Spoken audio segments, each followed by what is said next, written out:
Hello and welcome to another episode of Room for Thought. I'm Douglas Carswell and today I've got a special guest, Rod Liddle. Rod, you've written a book, The Great Brexit Betrayal. Yeah. Tell us a little bit about your book. Why have you written a book called The Great Betrayal? Because it came to around, I was meant to be finishing a book about dogs. and it was January this year. And it occurred to me blindingly that we were never going to get Brexit, that it wasn't going to happen. Now, I'd said to my wife, and my wife had said to me, and I put on Facebook on June the 24th, 2016, they won't let it happen. So I'd always sort of suspected that, but then it became evident with the travails of the ERG, the European Research Group, and their responses to Theresa May's deals, that actually this wasn't going to happen at all. I think I owe you an apology, and I think I owe a lot of people I met when I was a Member of Parliament straight after the referendum. You said the establishment won't let it happen. And I remember a number of my constituents contacting me and saying, they're not going to let it happen. Yeah.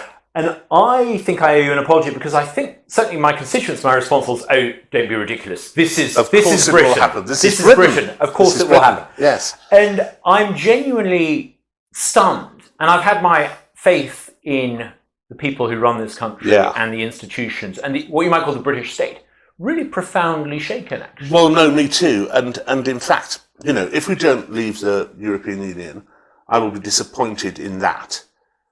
But far, far more appalled and shocked by the machinations of the establishment in order for that not to happen. Mm-hmm. That bothers me, the lying, the chicanery. Was it deliberate? Do you think there's a room somewhere where the senior civil servants and the ministers got together and said, let's derail this, let's fillet the referendum result? Well, or do you think it's just that they're so useless they couldn't accommodate and adapt to the new world? I think it's a bit of both. I mean, there's certainly deliberate betrayal on behalf of some of the MPs, and the way the narrative changed since June 2016, I think, assuaged their guilt at going against what was a popular vote. There was a report in the Sunday Times quite recently from a guy who worked in the civil service in Whitehall, and the descriptions he gave of the loathing of Brexit,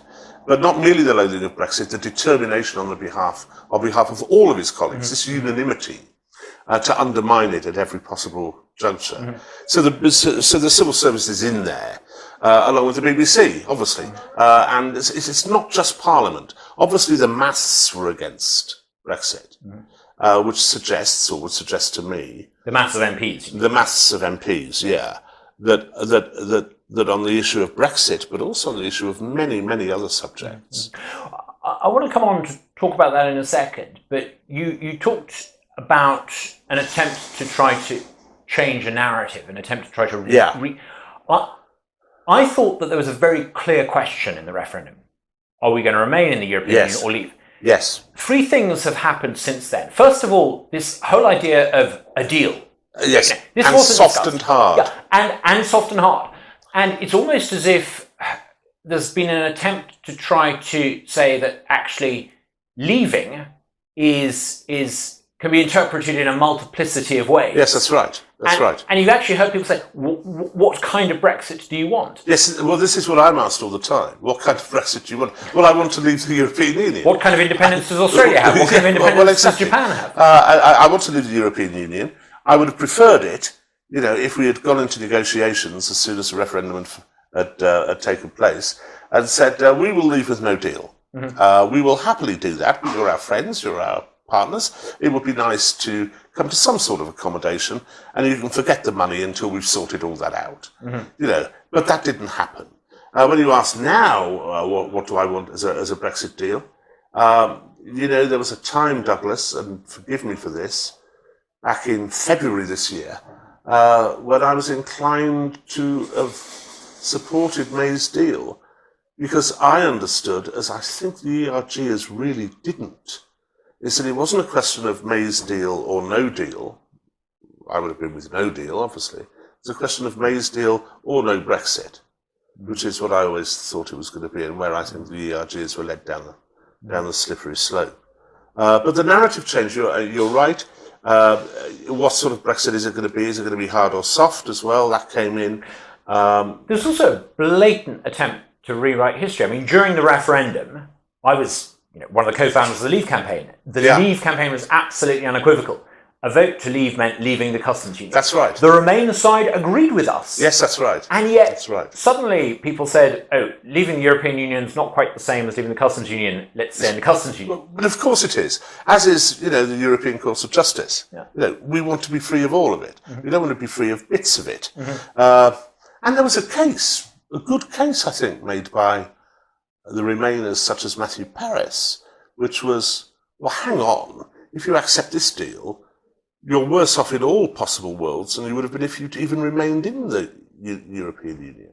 I think there was some force to that, that we were effectively members, but hamstrung on trade, and also without a vote. Do you think Theresa May and her ministers, when they were negotiating with Barnier, ever made it a serious threat that they would be prepared to leave without a deal? No, this is one of the crucial points, I think, of certainly of the book, which is that it was always a paper tiger. The poor woman would be dragged to Brussels, usually at 4 a.m, to meet some ghastly people, usually younger. That itself is the wrong way round. That itself is the wrong way round.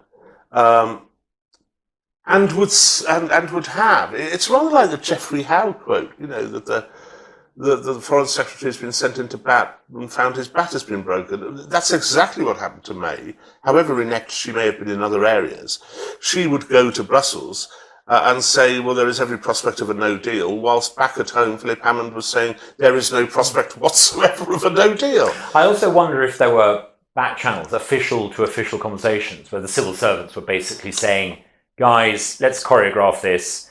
You offer this, we'll offer that. No deal's not going to be an issue. I think so, and worse than that, and I go into a little bit of detail about that in the book, which is that when David Davis was Brexit Secretary,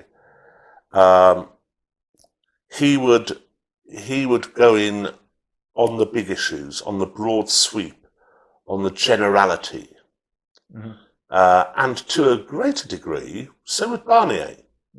So these two men would talk about the generalities of this, of Brexit and what it meant, and leave it to the civil servants to sort out the fine detail. The problem being that with the EU, the fine detail determines the generality and not the other way around. Absolutely. Yeah. So your book is out now. Just launched?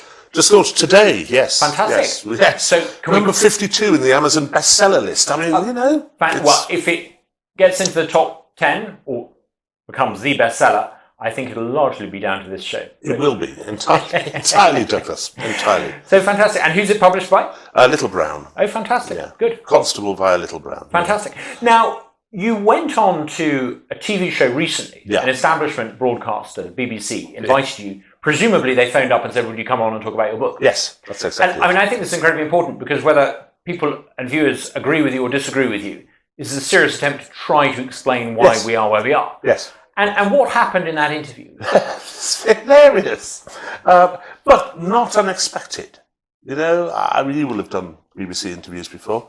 I get to Newsnight and I'm told that it's a debate with Tom Baldwin, who of course was one of the leaders of the People's Vote campaign. He wants a second referendum. He wants a second referendum, which is fine.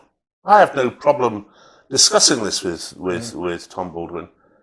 But the ferocity and vituperation, not of Tom, but of the presenter. You almost feel you were ambushed. Yes. It wouldn't surprise me if they cooked it up in advance because they were making many of the same points. Well, I'm going to show a couple of little clips, but I think it's really quite significant. Bear in mind, this is a public service broadcaster. This isn't supposed to be a sort of left-wing version of Fox News. You say that the Remainer argument was that all Leavers were basically racist and xenophobes. Would you describe yourself as a racist? Because many see you that way. These are your words. They seem to be acting in concert. They did. And the presenter has some pre-prepared quotes to throw at you and to sort of smear at you. Yes, bizarre. All taken out of context and all to suggest that I'm a racist, which I most certainly am not. I think you were accused of spewing bile. Spewing bile. And you were, I think, accused of being consistent and casual racism. It is consistent casual racism. That's not casual racism week at all. after week from you. Go on, Tom. He's a paid polemicist, right? He's paid a lot of money to be a sort of scourge of what he calls the establishment. The trouble is, you are. I just wonder, when it's so consistent, when it's week after week, the bile that you spew up has to be who you are. Yeah, consistent and casual racism and spewing bile. And was this based on anything in your book? No, they didn't. The book wasn't mentioned. And this wasn't from Tom Baldwin, who was meant to be my opponent in the debate. Yeah. This was from the moderator, the unbiased, unpartisan moderator, Emily Maitlis.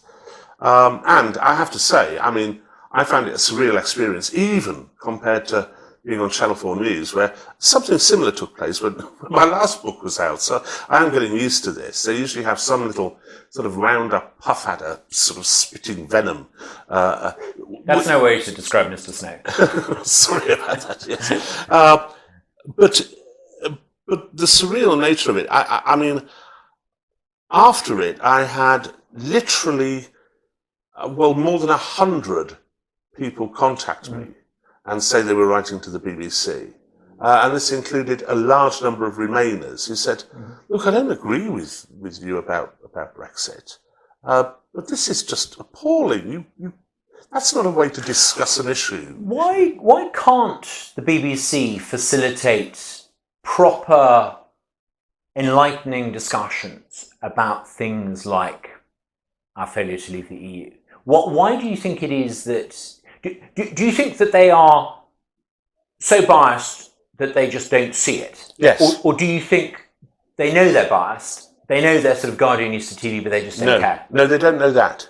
No, the various studies which have been done into the BBC, which have all concluded that they're biased. The BBC just says, get stuffed whenever these come up. No, they do not think it's political. They do not think it's a political point. They don't think... So, for example, if I went on to argue the case for controls on immigration, which I certainly would do, they would not think it a political point to adopt the view that all immigration is good, regardless of how many it is, and that these people deserve to come here. They think that is a policy of... not a policy at all, but merely civility. Right. They think it's decency. And so they're also obsessive, especially the white presenters, with racism.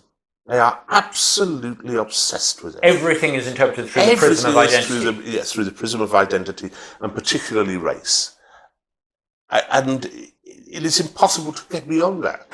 When I used to be invited on by the BBC, when I was a Conservative Member of Parliament, and then when I was a UKIP MP, and then when I was an advocate for the referendum and a campaigner for Leave, I would often find myself afterwards having a conversation with a BBC producer discussing what I felt was the biased format of the programme. And they would often say to me, oh, we weren't biased, we gave equal time to both parties, or we gave equal balance to both. But it ignores the fact that often someone with views that the BBC doesn't like, they're allowed airtime, as you were, but it's to be the cameo bad guy. It's to be the bad guy, yes. It's to be the extremist. It's to be the person who's beyond the pale. And they don't see that in itself, how you frame the debate, is the prejudice. Yeah, I mean, you're absolutely right, and there are two things which immediately occur. The first is that they think that, and they think that of me, and so do quite a few people, on the Times, the Guardian, they'll think the same thing. But I think I've got the majority of the public behind me on most of these issues. And even if you didn't, they're legitimate points of view. They're absolutely indeed. Even if I, but also there was someone actually directly emailed the presenter Emily Maitlis, and she said, "We have to hold him to account for the things he's said in the past." And you think? I thought they were on to talk about your book. I thought it was the government's record that was being examined rather than your journalistic. Well, exactly. Yeah, but there's plenty in that book which you could have a go at me over. you could ask, what sort of Brexit do you want? One of the reasons why I felt personally that the Newsnight interview jarred is that since the referendum, there's been, I think, and I think many viewers of this show will think, an attempt to delegitimise the result. Yeah, immediately that's after the narrative. Immediately afterwards, there was some graffiti sprayed on a Polish culture centre in Hammersmith, close to where I now live, and the graffiti actually was in Polish with a reference to one of the political parties in Poland. So presumably it was a Polish graffiti artist vandalising a Polish cultural centre to make a political point about domestic Polish politics. But that wasn't how it was reported. It was reported as an example of apparently xenophobic English nationalism as a result of the referendum, and an attack on the Polish community. And there was no attempt to correct this. There was a murder where an Eastern European, as I recall, was killed in a fight. Yeah, that was reported as another example of xenophobic attack. Well, it wasn't. It turned out actually the person who did it was one of the victims, a compatriot of the victim. That's right. And I never recall that having airtime. No, that's right. What they did all the way through was firstly conflate people who voted for Brexit with xenophobes and racists, and secondly then conflate that, what they might have sort of casual or passive racism, with violence against immigrants, which I saw none of. And indeed, in 2017, I think it was 2017, it might have been 2018, in 2017, the EU published a report which said that violence and intimidation against Eastern European and EU migrants in Britain had massively decreased since the referendum. That's my gut instinct is that if people genuinely feel that the government is going to take back control of immigration policy, attitudes towards people here will chill. But even so, I mean, so that's what the EU itself said. Even so, this idea that, and which I think Theresa May got wrong as well, I don't think there's an animus in this country at immigrants. I think there's a worry about immigration, but there's not an antipathy towards the immigrants themselves. I've never seen that. I want to come on to talk a bit about immigration, but just before we move on to that, it seems that one of the real revelations of the past 3 years is not just the sheer ineptitude of the May government and all the rest of it, but the political and intellectual and cultural elites in this country are utterly detached from what you might call suburban Britain. Yes. Is this, in your view, because there's been some sort of leftist cultural march to the institutions? Yes, Gramsci. Yes. Is that it? Or is it simply the social insecurity of a lot of these people, that having these views has become a sort of a badge of acceptance amongst the establishment, and so that when you get into a position to take these views, you share these views widely because it's an indication that you're part of the media political elite? Why is it? I think it's both. I think it's. I think the march to the institutions came first, which they did. If you look back 45, 50 years ago, the Church of England and the BBC were kind of right of centre.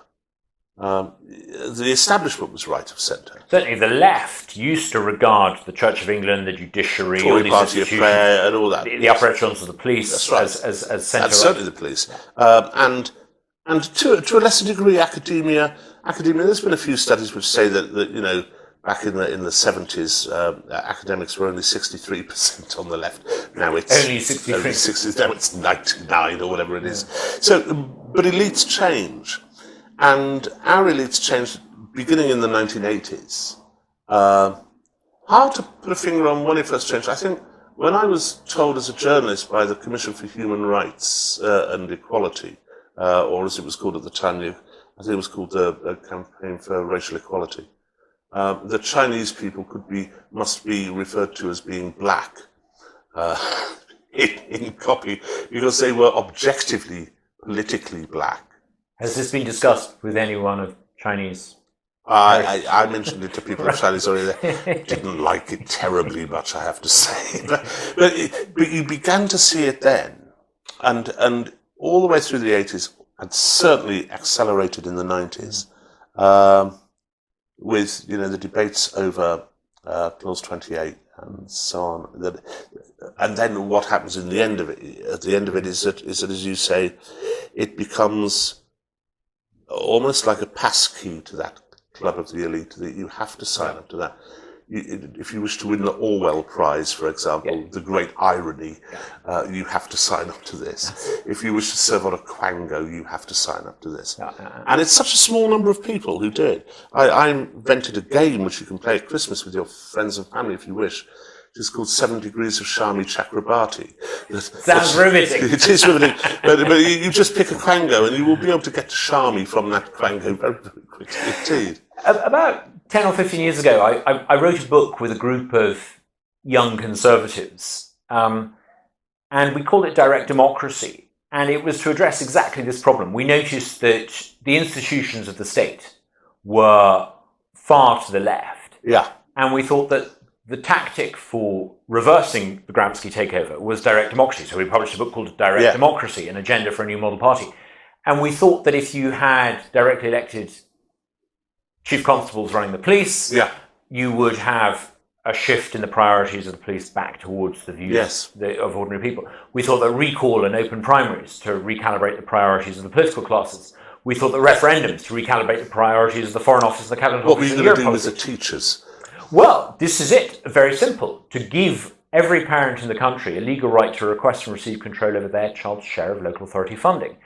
You're not using a ballot box to take back control from the education blob. You're allowing parents who are not happy with what they get to opt out and basically have a private education. All good ideas. Very good ideas, Douglas. But what genuinely troubles me is that having had directly elected police and crime commissioners for a couple of years now, I see no evidence. No. I take issue with you on one point as well. You say to the left, and I use the word liberal too often as a term of abuse, and you use left. You see, I don't think the BBC, for example, is biased to the left. Mm-hmm. They give Corbyn and McDonnell a pretty hard time. When it's on an economic issue, they're not left-wing at all. They're neoliberals. Mm-hmm. You know, I'm not comfortable with that. I mean, I'm a liberal. Yeah, sure, but I mean, I hear from left-wing journalists complaining about the BBC's bias to the right, and I have some sympathy because I think that on the economic, you don't see the BBC championing trade unionism. You don't see the BBC. And to be fair, I've never ever once heard McDonald or Corbyn allowed onto the BBC and allowed to explain genuinely their views on bank reform. That's absolutely it. And they've got some actually quite interesting, I disagree with them, but quite interesting ideas. Well, I partly agree with some of McDonnell's economic policies, but even so, even if I didn't, very hard to say that the BBC is on the left. Yeah. I think it's a vapid hyperliberalism is the term John Gray uses when he talks about academia and universities and the intolerance of dissenting opinion on campus and so on. But I end that book by I genuinely don't know how you address that stuff, how you address the universities, how you convince the BBC that whilst it's done a good job in the last 20 years of ensuring that there's ethnic diversity and gender diversity in the BBC, there is now no diversity of opinion whatsoever. You see this on Question Time. You have a politically diverse panel. Yes, that's it. You have a gender and ethnic diverse panel. Yes. But they all agree on things. All agree. I know. Yes, it's incredible. It's incredibly depressing because what we want is a mature liberal democracy, liberal in its proper sense, its old-fashioned proper sense. We want a diversity of opinion. We want ideas coming backwards and forwards, and yet they are stamped down upon. 3 things in particular that I've noticed that have struck me. One is the sheer mediocrity of the government we've had for the past 3 years under Theresa May. It's not just Brexit negotiations they've made a mess of. They can't even get basic things like energy policy right. No. The second thing more recently is when a group of MPs, supposedly the brightest and the best in the Labour Party and the Tory Party, broke away to form this new party. I can't remember what it's called. What was it called? At first it was called they were the Tiggers, weren't they? The Tiggers. The Change. They were more like Eeyore than Tigger, but yeah. Yes, the independent group. The independent group. Chuka Ramuna, Gavin Shuker, Heidi Allen. And they were given an incredibly positive coverage. I mean, I know a thing or two about leaving a party to start up a insurgent party. Douglas, yes. I wish when I had broken away to join you. Hooray! Douglas Carswell, yes! No one... Didn't happen, did it? I got absolutely slated by the media, whereas the mainstream broadcasters eulogised this new initiative. And look what happened. They have no hegemony. It fell flat on its face. It fell flat on its face. It fell flat on its face because they were exactly the same as everybody else in the House of Commons. They were liberals, socially liberal and economically liberal. I mean, but also and Chuka is now in the Liberal Democrats, and that's where he should be. But also maybe it tells us something more profound, which is that people who do politics, if these were the brightest and the best of their generation, and they were so bad at basic things like communicating your decision to your local constituents before you do it, if they were so bad at the basics of politics, registering a logo with the Electoral Commission in time for the European elections, which, by the way, everyone knew was coming, if they're bad at those basic things, and these are supposedly the best, maybe what it tells us is that actually many of the people who are political practitioners are just a bit rubbish at it. They're really not very good at it. I think a bit rubbish is probably right, and there is a degree to which the mob is culpable for that, in that I don't think we pay politicians enough, anywhere near enough. I used to agree with you. Now, of course, I disagree. No, of course you don't, yes. But if you want someone of really high quality in there, firstly, you need to give them money and power. And on both of those cases, the money has decreased in real terms. And by God, the power has decreased because, of course, we're in the EU. Yeah. And there is also a superfluity of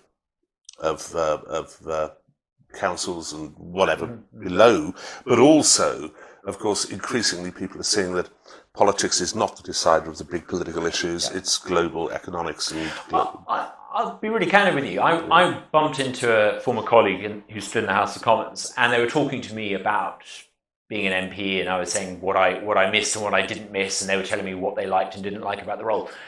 And I said to them that I didn't mind the constituents at all. Constituents are what you're in politics for. Yeah. And it can be tough having to keep on side with your constituents. Those Friday afternoon surgeries can sometimes be a lot of work. Yeah. I didn't even mind the whips. On several occasions, I simply changed parties because I couldn't keep up with the whips.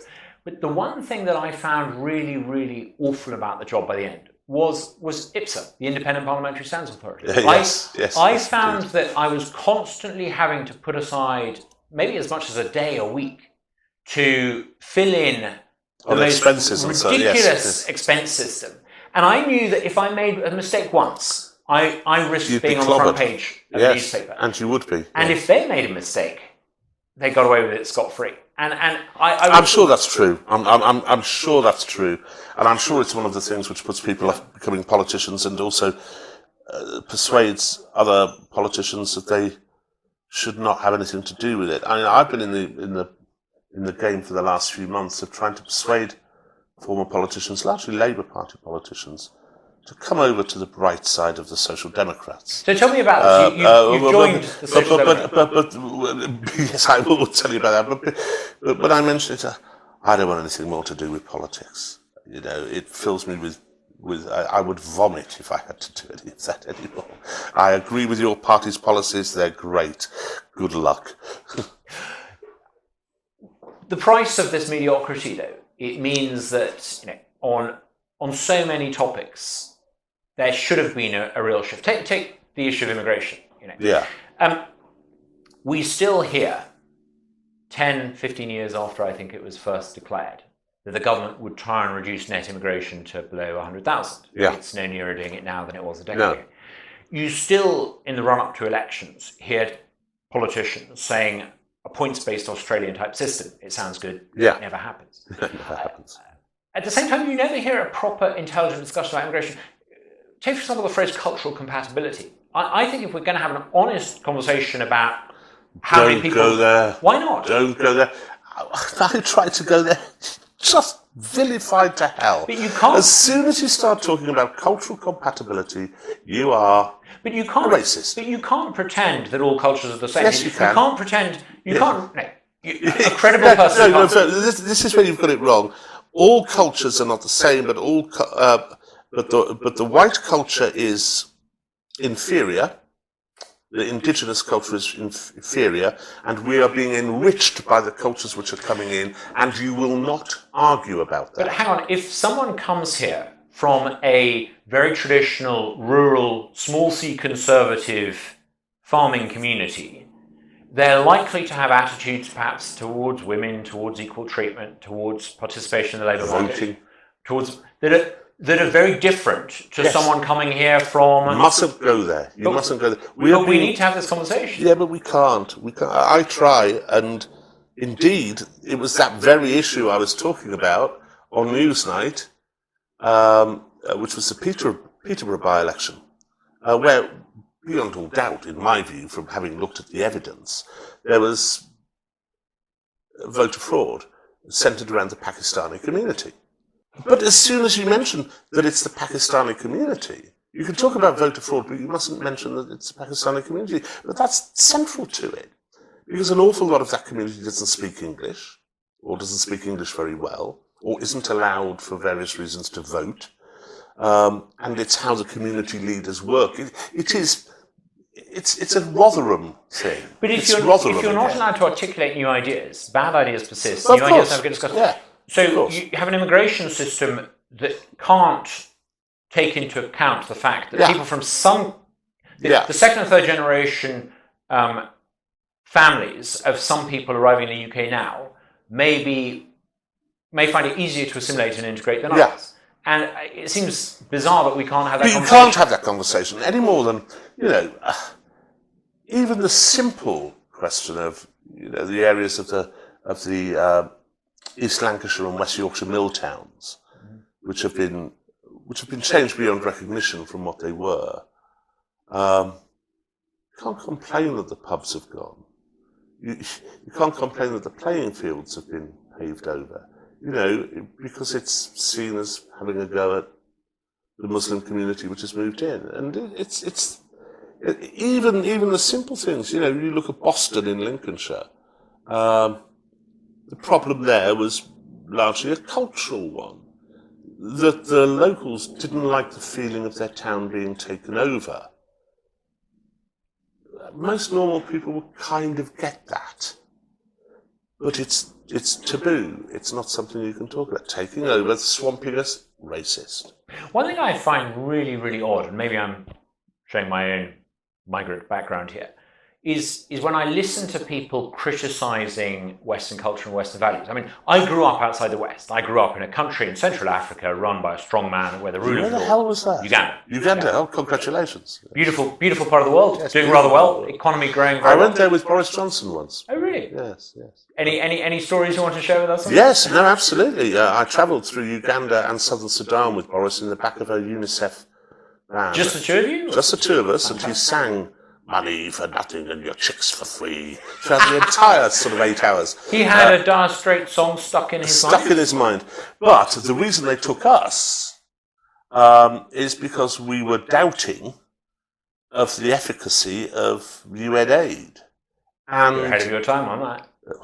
And they would drive us in this flash murk 80 miles into god-awful, arid northern Ugandan border of Sudan, near, I forgot the name of it, Gulu. Acholi land. Yeah, and they were these Swedish lesbians who were driving the car, and now we will show you this. And they drive us 80 miles through desolate nowhere land, and to a village with a few mud huts, and they say, "Here we have built women's drop-in centre." How about a factory? How about a road? How about a hospital? Even there, you can't get away from identity Even politics. there, you can't get away from it. Had many women dropped into the drop-in centre? And we got out, and the Swedish women were lecturing the men as to why there were no women in Qatar. And you just think, this is colonialism under another name. And we hate you more than we did before you took us on this journey. You know.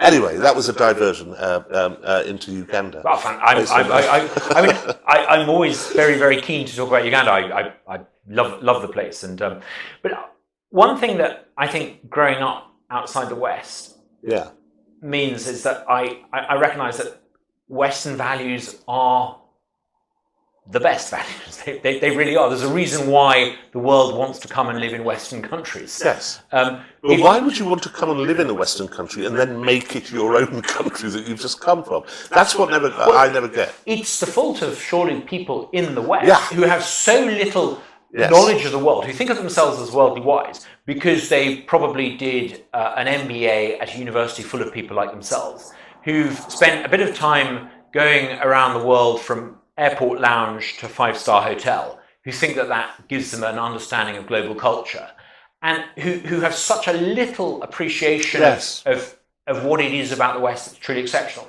that they're unable to actually defend those values when they're threatened. No, I think that's exactly right.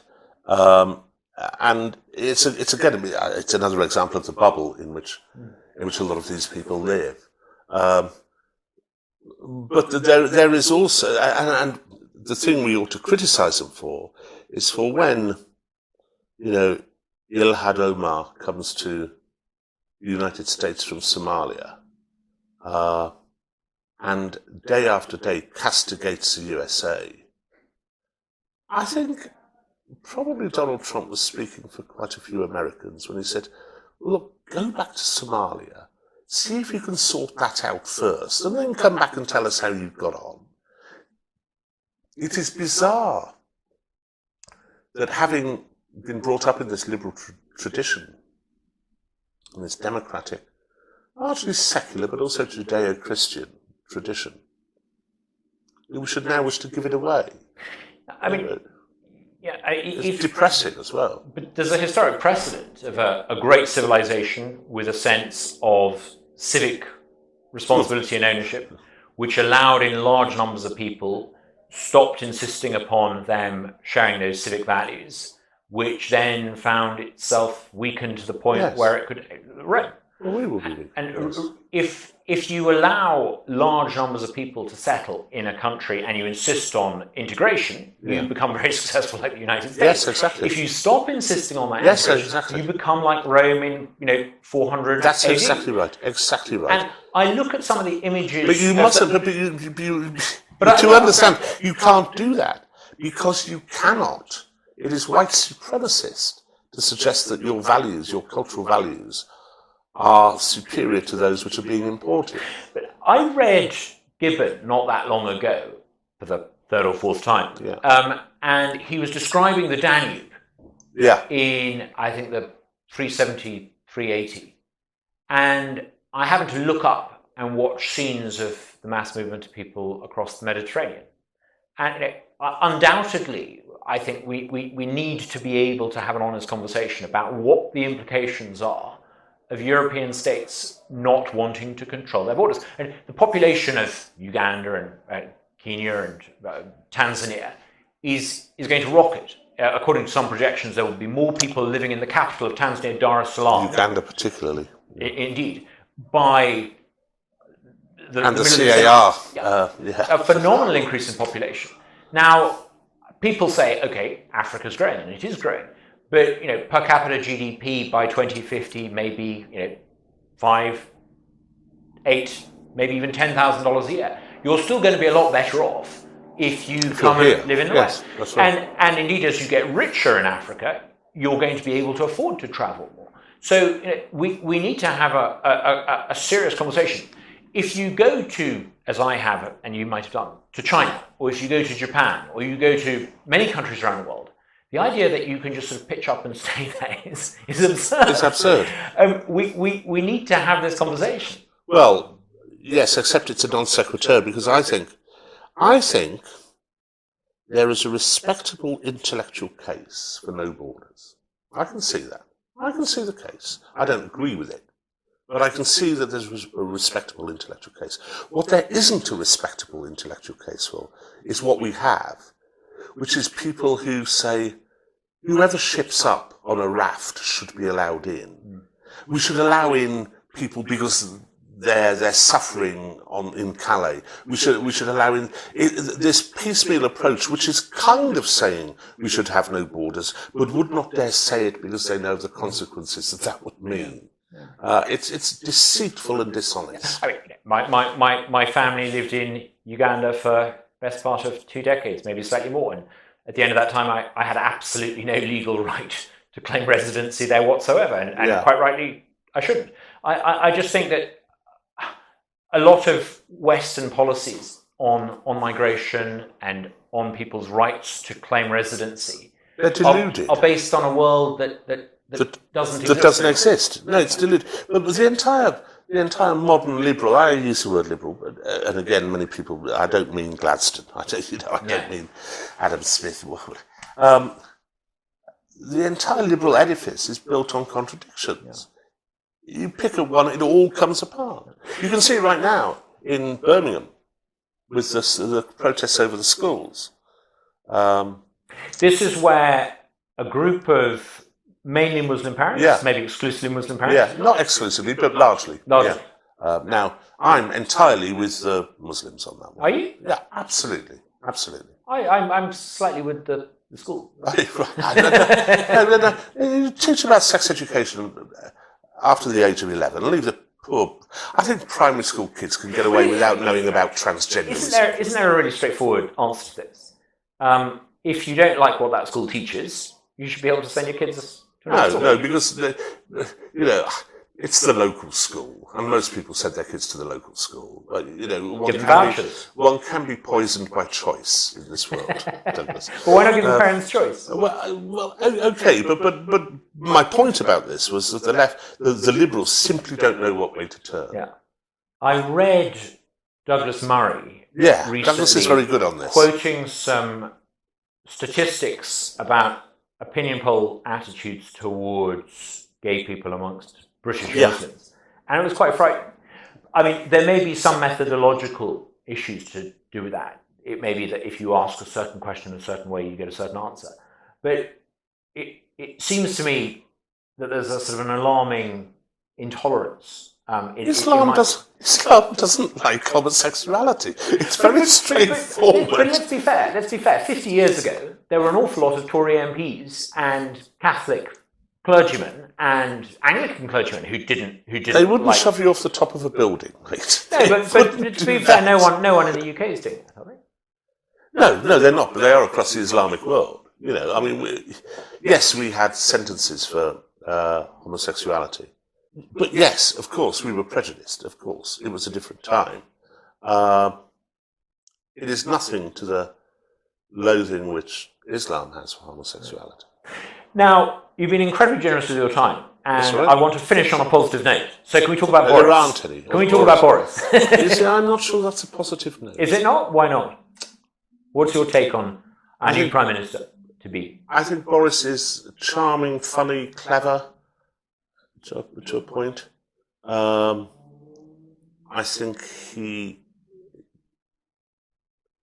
don't think he gives a damn about Brexit. Not a damn. Not a tinker's cuss. It is all about Boris. He has a sense of self-entitlement. I'm afraid the chippy northerner will start coming out soon. But so it should, because my suspicion is, and I think it's borne out by polls, that the north of the country doesn't buy Boris either. So you're a Boris sceptic? We're a bit cleverer up there. Up in Middlesbrough. I stood as a candidate in Sedgefield. Very canny, yes, very canny part of the world. How I wish you'd won. I came second, I'm afraid. Yeah. My fault.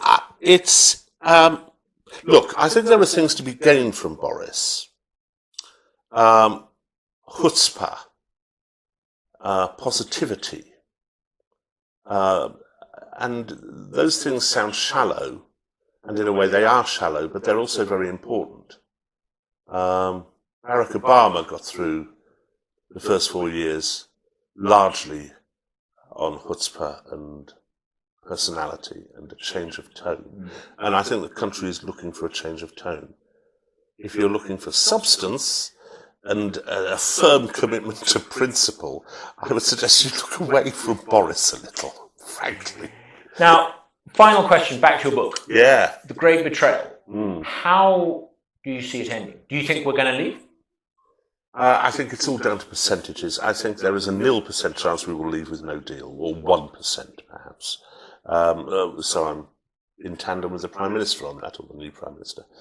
I think there's probably a 55 to 60% chance that before October the 31st, possibly 50%, Boris will cobble together a deal which is basically Theresa May's pig with a bit of lipstick put on it. What a horrible vision. It is a horrible vision. And I think the other 50% is tin kicked down road, extension, no Brexit, second vote, general election, where anything could happen. If that's the Great case. time to be a journalist. Any chance that we might see Lord Liddle one day? Yes, I think it's almost certain, don't you? Absolutely none whatsoever. But thank you very much. Fantastic. Well, thank you for coming in. It's been pleasure.